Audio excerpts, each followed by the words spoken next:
ಹೆಜ್ಜಡಿಕೋಟೆ ತಾಲೂಕಿನ ಸವ್ಯ ಗ್ರಾಮದಲ್ಲಿ ಹಬ್ಬದ ಸಂಭ್ರಮ ನಿರ್ಮಾಣವಾಗಿತ್ತು. ಪ್ರಮುಖ ಬೀದಿಗಳು ಬ್ಯಾನರ್ ಫ್ಲೆಕ್ಸ್ಗಳಿಂದ ರಾರಾಜಿಸುತ್ತಿದ್ದವು. ಗ್ರಾಮದ ಯುವಕರ ಸಂಭ್ರಮ ಜೋರಾಗಿತ್ತು. ಸಮುದಾಯದ ನಾಯಕರ ಪರ ಜೈಘೋಷ ಮೊಳಗಿತು. ಅಂದಾಗೆ ಈ ಸಂಭ್ರಮಕ್ಕೆ, ಈ ಸಂತೋಷಕ್ಕೆ, ಈ ಸಡಗರಕ್ಕೆ ಕಾರಣವಾಗಿದ್ದು ಆದಿಕವಿ ಮಹರ್ಷಿ ವಾಲ್ಮೀಕಿ ಜಯಂತಿ ಆಚರಣೆ. ಸವ್ಯ ಗ್ರಾಮದಲ್ಲಿ ಅದ್ದೂರಿ ವಾಲ್ಮೀಕಿ ಜಯಂತಿ ಆಚರಣೆ. ಯುವಕರ ಸಂಭ್ರಮ ಇಮ್ಮಡಿಗೊಳಿಸಿದ KM ಕೃಷ್ಣನಾಯಕ. ಸವ್ಯ ಗ್ರಾಮದಲ್ಲಿ ಆದಿಕವಿ ಮಹರ್ಷಿ ವಾಲ್ಮೀಕಿ ಜಯಂತಿಯನ್ನು ಅದ್ದೂರಿಯಾಗಿ ಆಚರಿಸಲಾಯಿತು. ಗ್ರಾಮಸ್ಥರ ಜೊತೆಗೂಡಿದ ಯುವ ಬಳಗ ವಾಲ್ಮೀಕಿ ಜಯಂತಿಗೆ ಮತ್ತಷ್ಟು ಮೆರುಗು ತಂದಿತು. JDS ಮುಖಂಡ KM ಕೃಷ್ಣನಾಯಕ ಅವರು ವಾಲ್ಮೀಕಿ ಜಯಂತಿಯಲ್ಲಿ ಪಾಲ್ಗೊಂಡು ಯುವಕರ ಸಂಭ್ರಮ ಇಮ್ಮಡಿಗೊಳ್ಳುವಂತೆ ಮಾಡಿದರು. ಗ್ರಾಮಸ್ಥರಿಂದ KM ಕೃಷ್ಣನಾಯಕರಿಗೆ ಅದ್ದೂರಿ ಸ್ವಾಗತ. ವಾಲ್ಮೀಕಿ ಭಾವಚಿತ್ರಕ್ಕೆ KM ಕೃಷ್ಣನಾಯಕ ಪುಷ್ಪಾರ್ಚನೆ. ಸವ್ಯ ಗ್ರಾಮಕ್ಕೆ ಆಗಮಿಸಿದ JDS ಮುಖಂಡ KM ಕೃಷ್ಣನಾಯಕ ಅವರಿಗೆ ಅದ್ದೂರಿ ಸ್ವಾಗತ ಸಿಕ್ಕಿತ್ತು. ಆತ್ಮೀಯವಾಗಿ ಬರಮಾಡಿಕೊಂಡ ಗ್ರಾಮಸ್ಥರು, ಯುವಕರು DJ ಸೌಂಡು ಕಿವಿಗೆ ಅಪ್ಪಳಿಸುತ್ತಿದ್ದಂತೆ ಕೃಷ್ಣನಾಯಕರನ್ನು ಮೇಲೆತ್ತಿ ಕುಣಿದು ಕುಪ್ಪಳಿಸಿದರು. ಜೈಕಾರ ಕೂಗಿ ಬಾವಿ ಶಾಸಕರಿಗೆ ಒಳ್ಳೆಯದಾಗಲಿ ಎಂದು ಹರ್ಷೋದ್ಗಾರ ವ್ಯಕ್ತಪಡಿಸಿದರು.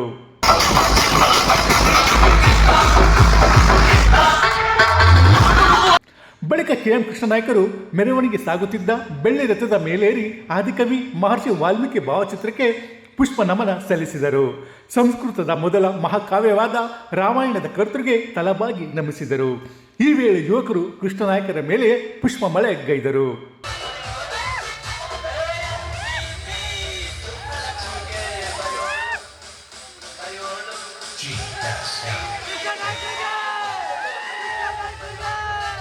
ಇನ್ನು ಅಲ್ಲಲ್ಲಿ ಸಮುದಾಯದ ನಾಯಕರು, ಯುವಕರು ತಮ್ಮ ಮನೆಗಳಿಗೆ KM ಕೃಷ್ಣನಾಯಕರನ್ನು ಕರೆದೊಯ್ದು ಸನ್ಮಾನಗಳ ಸುರಿಮಳೆಗೈದರು. ನಿಮ್ಮ ಜೊತೆ ನಾವಿದ್ದೀವಿ, ಮುನ್ನಡೆಯಿರಿ ಎಂದು ಧೈರ್ಯ ತುಂಬಿದರು.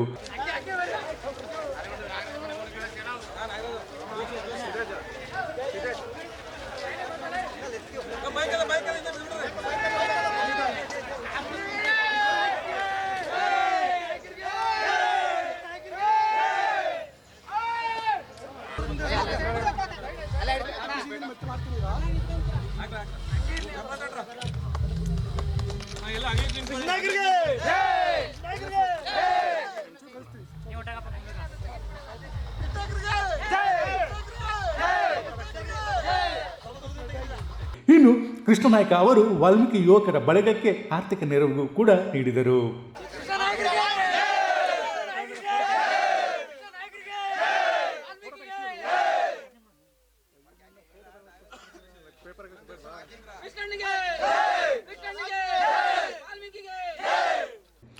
ಒಂದು ಕಡೆ ಸಿಗದಿದ್ದರೇನು, 50 ಕಡೆ ಅವಕಾಶ ಸಿಗುತ್ತಿದೆ. ಹೋದ ಕಡೆಯಲ್ಲೆಲ್ಲ ಜನರ ಪ್ರೀತಿ ವಿಶ್ವಾಸ ಸಿಗುತ್ತಿದೆ. ವಾಲ್ಮೀಕಿ ಜಯಂತಿ ಕಡೆಗಣಿಸಿದ್ದಕ್ಕೆ KMK ತಿರುಗೇಟು. ತಾಲೂಕು ಮಟ್ಟದಲ್ಲಿ ನಡೆದ ವಾಲ್ಮೀಕಿ ಜಯಂತಿ ಕಾರ್ಯಕ್ರಮಕ್ಕೆ KM ಕೃಷ್ಣನಾಯಕರನ್ನು ಆಹ್ವಾನಿಸಿರಲಿಲ್ಲ. ಇದಕ್ಕೆ ತಿರುಗೇಟು ನೀಡಿದ JDS ಮುಖಂಡ KM ಕೃಷ್ಣನಾಯಕ, ಒಂದು ಕಡೆ ಅವಕಾಶ ಸಿಗದಿದ್ದರೇನಂತೆ, ಇವಾಗ ನನಗೆ 50 ಕಡೆ ಅವಕಾಶ ಸಿಕ್ಕಿದೆ, ಹೋದ ಕಡೆಯಲ್ಲೆಲ್ಲ ಜನರ ಪ್ರೀತಿ ವಿಶ್ವಾಸ ಸಿಗುತ್ತಿದೆ ಅಂತ ತಿರುಗೇಟು ನೀಡಿದರು. ತಾಲೂಕು ಮಟ್ಟದ ವಾಲ್ಮೀಕಿ ಜಯಂತಿ ಕಾರ್ಯಕ್ರಮ ಏನೇನಾಯಿತು, ಅದಕ್ಕೆಲ್ಲ ಯಾವ ರೀತಿ ಏನು ಬೆಳವಣಿಗೆ ಆಯಿತು ಅಂತೆಲ್ಲ ತಮಗೆ ಗೊತ್ತದೆ. ನನಗೆ ಒಂದು ವೇದಿಕೆ ಸಿಕ್ಕಿಲ್ಲ ಅಷ್ಟೇ, ಇವತ್ತು 50 ಕಡೆ ವೇದಿಕೆ ಸಿಗ್ತಾ ಇದೆ. ನಮ್ಮ ಸಮಾಜದ ಯುವಕರು, ಸಮಾಜದ ಬಂಧುಗಳು ನನ್ನ 50 ಕಡೆ ಕರೆದು ಇವತ್ತು ವೇದಿಕೆ ಕೊಡ್ತಾ ಇದ್ದಾರೆ. ಅದಕ್ಕೆ ನನಗೆ ಖುಷಿಯಾಗಿದೆ. ತಾಲೂಕು ಮಟ್ಟದಲ್ಲಿ ಮಾಡಿದರೆ ನಮ್ಮ ಸಮಾಜದ ಹಿರಿಯರು ಮತ್ತು ಪಕ್ಷ ಎಲ್ಲ ನಮ್ಮ ಸಮಾಜದ ಮುಖಂಡರುಗಳು ಸೇರಿಕೊಂಡು ಕಾರ್ಯಕ್ರಮ ಮಾಡಿದ್ದಾರೆ. ಅವ್ರಿಗೆ ಒಳ್ಳೆಯದಾಗಲಿ. ನಮ್ಮನ್ನು ಆಹ್ವಾನಿಸಿರಲಿಲ್ಲ, ಆದರೂ ನನಗೇನು ಬೇಜಾರಿಲ್ಲ. ಆದರೆ ನಮ್ಮನ್ನು ಪ್ರೀತಿಯಿಂದ ಕರೆಯುವಂಥ ಜನ ಇದ್ದಾರೆ ಗ್ರಾಮಗಳಲ್ಲಿ. ನಮಗೆ ಒಂದು ಕಡೆ ಕೈ ತಪ್ಪಿರ್ಬೋದು, 16 ದೊಡ್ಡ ದೊಡ್ಡ ಗ್ರಾಮಗಳಲ್ಲಿ ನಮ್ಮನ್ನ ಕರೆದು ಅದ್ದೂರಿಯಾಗಿ ನಮ್ಮನ್ನ ಪ್ರೀತಿಯಿಂದ ಸನ್ಮಾನ ಮಾಡ್ತಾ ಇದ್ದಾರೆ. ಅಷ್ಟೇ ಸಾಕು.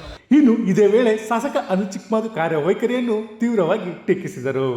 ಶಾಸಕರ ಕಾರ್ಯವೈಖರಿ ಬಗ್ಗೆ ಈಗಾಗಲೇ ಕ್ಷೇತ್ರದಲ್ಲಿ ಜನ ನಾವು ಮಾತಾಡ್ತಾ ಇಲ್ಲ, ನಾವು ಮಾತಾಡಿದ್ರೆ ಆ ಪಕ್ಷದ ಮುಖಂಡರು ಕೆಲವರು ನಮ್ಮನ್ನು ವಿರೋಧ ಪಕ್ಷರು ಮಾತಾಡ್ತಾರೆ ಬಿಡ್ರಿ ಅಂತಾರೆ. ವಿದ್ಯಾವಂತರು ಮತ್ತು ಸೋಷಿಯಲ್ ಮೀಡಿಯಾದಲ್ಲಿ ಈಗಾಗಲೇ ಕ್ವಶನ್ ಮಾಡ್ತಾ ಇದ್ದಾರೆ, ಚರ್ಚೆ ಮಾಡ್ತಾ ಇದ್ದಾರೆ. ಅಭಿವೃದ್ಧಿ ಯಾವ ರೀತಿ ಮಾಡ್ತಾ ಇದ್ದಾರೆ, ಏನಾಗಿದೆ, ಯಾವುದು ಇದಾಗಿಲ್ಲ, ಸುಮ್ಮನೆ ಅಭಿವೃದ್ಧಿ ಮಾಡ್ತೀವಿ ಅಂತ ಹೇಳ್ತಾ ಇದ್ದಾರೆ. ಸಾವಿರಾರು ಕೋಟಿ ತಂದು ಗುದ್ಲಿ ಪೂಜೆ ಮಾಡಿದ್ದೀವಿ ಅಂತಾರೆ. ಯಾವ 1000 ಕೋಟಿನೂ ಇಲ್ಲ, 500 ಕೋಟಿನೂ ಇಲ್ಲ. ಅದು ಎಲ್ಲಿಗೆ ತಂದು ಹಾಕಿದ್ದಾರೆ, ಎಲ್ಲಿ ಗುದ್ಲಿ ಪೂಜೆ ಮಾಡಿದ್ದಾರೆ ಅಂತ ಗೊತ್ತಿಲ್ಲ. ಈಗ ಮೊನ್ನೆ ನಮ್ಮ ಎನ್ಬೇಗೂರು ರೋಡ್ಗೆ ಪ್ಯಾಚ್ ವರ್ಕ್ಗೆ ಹೋಗಿ ಗುದ್ಲಿ ಪೂಜೆ ಮಾಡಿಸ್ತಾರೆ. ಪ್ಯಾಚ್ ವರ್ಕ್ಗೆ ಯಾರು ಗುದ್ಲಿ ಪೂಜೆ ಮಾಡ್ತಾರ? ಏನು ಅನುದಾನ ಇದ್ರೆ ಇನ್ನೊಂದಿದ್ರೆ ಅದನ್ನು ಮಾಡಬೇಕು. ಬಳಿಕ KM ಕೃಷ್ಣ ನಾಯ್ಕ ಯುವಕರ ಜೊತೆಗೂಡಿ DJ ಸೌಂಡ್ಗೆ ಹೆಜ್ಜೆ ಹಾಕಿ ಯುವಕರನ್ನು ಉರಿದುಂಬಿಸಿದರು. ಒಟ್ಟಲ್ಲಿ KM ಕೃಷ್ಣ ನಾಯ್ಕ ಅವರಿಗೆ ಹೋದ ಕಡೆಯಲ್ಲೆಲ್ಲ ಒಳ್ಳೆಯ ರೆಸ್ಪಾನ್ಸ್ ಸಿಗುತ್ತಿದೆ. ಇದು KM ಕೃಷ್ಣ ನಾಯಕತ್ವದಲ್ಲಿ ನಡೆಯಲಿರುವ ಮುಂಬರುವ ಚುನಾವಣೆಗಳಲ್ಲಿ ಎಷ್ಟರ ಮಟ್ಟಿಗೆ ಮತಗಳಾಗಿ ಕನ್ವರ್ಟ್ ಆಗಿ ನಾಯಕತ್ವಕ್ಕೆ ಸಕ್ಸಸ್ ತಂದುಕೊಡ್ತೋ ಕಾದು ನೋಡಬೇಕಾಗಿದೆ. HD ಕೋಟೆಯಿಂದ ಶ್ರೀಕಂಠ ಈಶ್ವರ್, ಇಂಡಿಯಾ ಫಸ್ಟ್ ನಿರ್ಭೀತಿಯಿಂದ ನಿಮಗಾಗಿ. ಇಂತಹ ನೈಜ, ಇಂಟ್ರೆಸ್ಟಿಂಗ್ ಹಾಗೂ ಕ್ಯೂರಿಯಾಸಿಟಿ ಸುದ್ದಿಗಳು ನಿಮಗೆ ಸಿಗಬೇಕು ಅಂದರೆ ಇಂಡಿಯಾ ಫಸ್ಟ್ ಟಿವಿ ಸಬ್ಸ್ಕ್ರೈಬ್ ಮಾಡಿ. ಒಂದು ಲೈಕ್ ಕೊಟ್ಟು ವಿಡಿಯೋ ಶೇರ್ ಮಾಡುವ ಮೂಲಕ ನಮ್ಮನ್ನು ಮತ್ತಷ್ಟು ಪ್ರೋತ್ಸಾಹಿಸಿ. ಇಂಡಿಯಾ ಫಸ್ಟ್ ನಿರ್ಭೀತಿಯಿಂದ ನಿಮಗಾಗಿ.